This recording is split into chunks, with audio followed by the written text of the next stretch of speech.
ಸಂದರ್ಭದಲ್ಲಿ ಪ್ರಸ್ತಾಪ ಮಾಡಿದ್ದೆ. ಯಡಿಯೂರಪ್ಪನವ್ರ ಕೇಸ್ಗಳನ್ನೆಲ್ಲ ಅವತ್ತು ಹೇಳ್ತೀನಿ ನಾನು. ಅವ್ರು ಯಾವ್ಯಾವ ಕೇಸ್ನಲ್ಲಿ ಸಿಕ್ಕಾಕೊಂಡಿದ್ದಾರೆ, 18-20 ಕೇಸ್ಗಳಲ್ಲಿ ಸಿಕ್ಕಾಕೊಂಡಿದ್ದಾರೆ.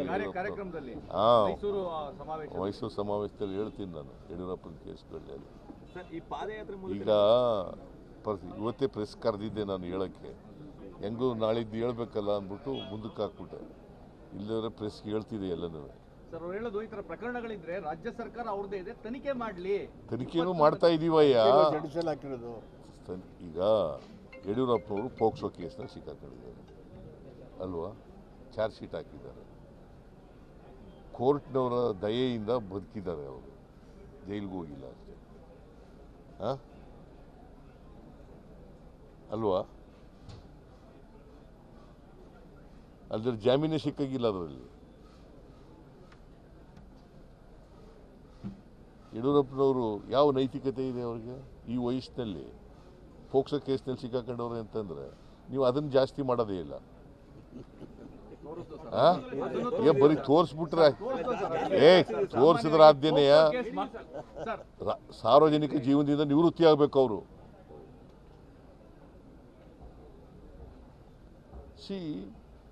ಈ 82 ವಯಸ್ಸಿನಲ್ಲಿ ಒಬ್ಬ ಹೆಣ್ಮಗಳು ಇದನ್ನು ಮಾಡಿ ಪೋಕ್ಸೋ ಕೇಸ್ನಲ್ಲಿ ಸಿಕ್ಕಾಕೊಂಡಿದ್ದಾರೆ, ಚಾರ್ಜ್ ಶೀಟ್ ಆಗಿದೆ.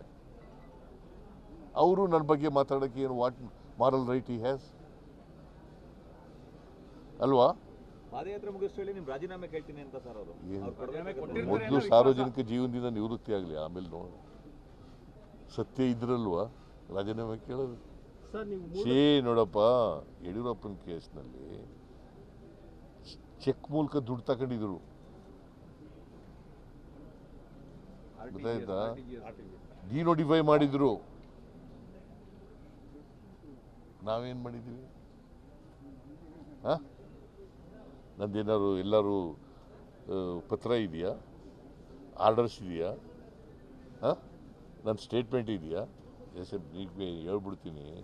S a matter of fact 2014 ನಾನು ಹೆಂಡತಿ ಅರ್ಜಿ ಕೊಟ್ಟು ನಾನು ಮೂಡೋದವ್ರಿಗೆ ಹೇಳಿದೆ, ನಾನು ಚೀಫ್ ಮಿನಿಸ್ಟರ್ ಆಗಿರೋವರೆಗೂ ಬದಲಿ ಸೈಟ್ ಕೊಡಕೂಡ್ದು ಅಂತ ಹೇಳ್ಕೊಡ್ಬಾರ್ದು ಅಂತಂದ್ರೆ ನಾನು 2014 ಚೀಫ್ ಮಿನಿಸ್ಟರ್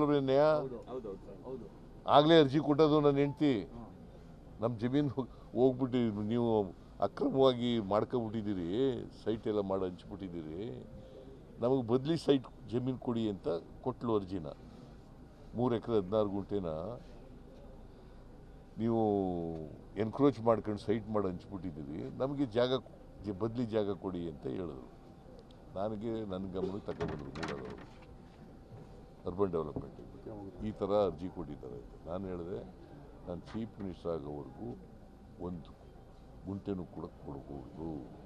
ನಾನು ಕೊಟ್ಟಿದ್ದೀನಾಗ 2014 ನಾನೇ ಕೊಟ್ಬಿಡ್ಬೋದಾಗಿತ್ತಲ್ಲ. ಹಾಗಾದರೆ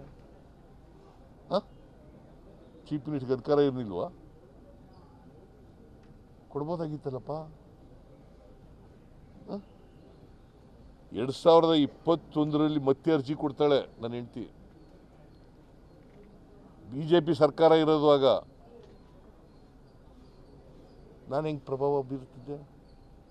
ಪ್ರಭಾವ ಬೀರ್ಬೋದಾಗಿತ್ತಲ್ಲ. ಕೊಟ್ಟು ಟ್ರ್ಯಾಪ್ ಮಾಡ್ಬಿಟ್ರ ಅಂತ ಬಿಜೆಪಿ ಏನ್ ಟ್ರ್ಯಾಪ್ ಮಾಡಿದ್ರು? ಬಿಜೆಪಿ ಅವರು ಕೊಟ್ಬಿಟ್ಟು ನಿಮ್ಮನ್ನ ಟ್ರ್ಯಾಪ್ ಮಾಡಿದ್ರ ಅಂತ. ಈ ಕಾನೂನು ಪ್ರಕಾರ ಇರೋದ್ರಿಂದ ಕೊಟ್ಟವ್ರೆ.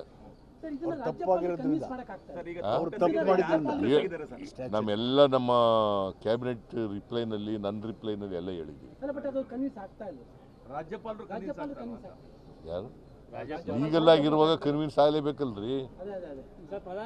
ಎಲ್ಲ ಲೀಗಲ್ ಆಗಿರುವಾಗ ಕನ್ವಿನ್ಸ್ ಆಗಬೇಕಲ್ಲಪ್ಪ. ಆಶಾಭಾವನೆ ಇಲ್ಲ, ಲೀಗಲ್ ಆಗಿ ಒಪ್ಕೋತಾರೆ ಅಂತ ನನಗೆ ನಂಬಿಕೆ ಇದೆ. ಆಶಾಭಾವನೆ ಅಲ್ಲ, ಕಾನೂನನ್ನು ಒಪ್ಕೊಳ್ಳ. Because is the head of the constitution ಅಲ್ವಾ?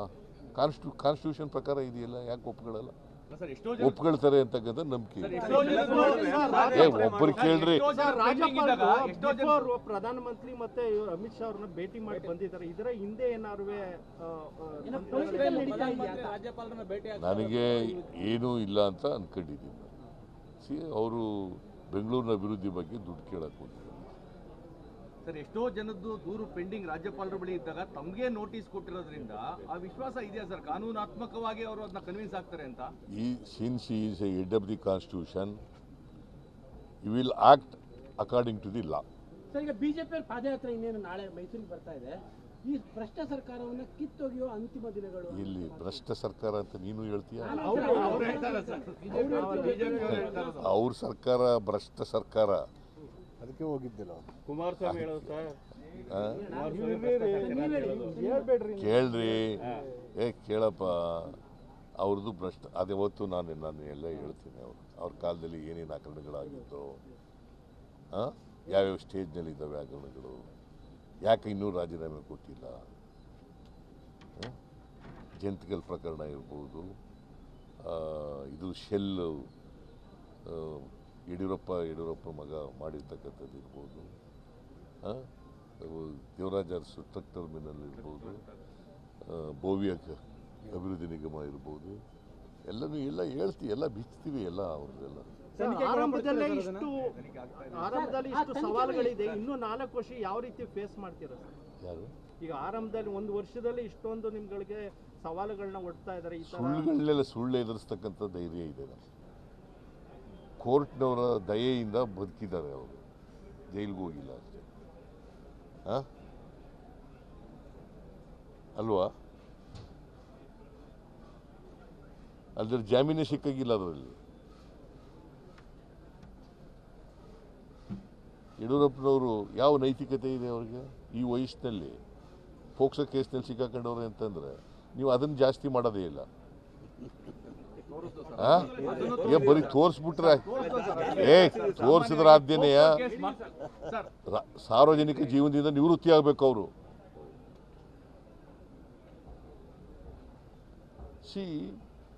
ಈ 82 ವಯಸ್ಸಿನಲ್ಲಿ ಒಬ್ಬ ಹೆಣ್ಮಗಳು ಇದನ್ನು ಮಾಡಿ ಪೋಕ್ಸೋ ಕೇಸ್ನಲ್ಲಿ ಸಿಕ್ಕಾಕೊಂಡಿದ್ದಾರೆ, ಚಾರ್ಜ್ ಶೀಟ್ ಆಗಿದೆ. ಅವರು ನನ್ನ ಬಗ್ಗೆ ಮಾತಾಡೋಕ್ಕೆ ಏನು what moral right he has ಅಲ್ವಾ? ಪಾದಯಾತ್ರೆ ಮುಗಿಸ್ಕೊಳ್ಳಿ, ನಿಮ್ ರಾಜೀನಾಮೆ ಕೇಳ್ತೀನಿ ಅಂತ ಸರ್ ಅವರು. ಮೊದಲು ಸಾರ್ವಜನಿಕ ಜೀವನದಿಂದ ನಿವೃತ್ತಿ ಆಗಲಿ, ಆಮೇಲೆ ನೋಡಿ. ಸತ್ಯ ಇದ್ರಲ್ವಾ ರಾಜೀನಾಮೆ ಕೇಳೋದು? ನೋಡಪ್ಪ, ಯಡಿಯೂರಪ್ಪನ ಕೇಸ್ನಲ್ಲಿ ಚೆಕ್ ಮೂಲಕ ದುಡ್ಡು ತಗೊಂಡಿದ್ರು,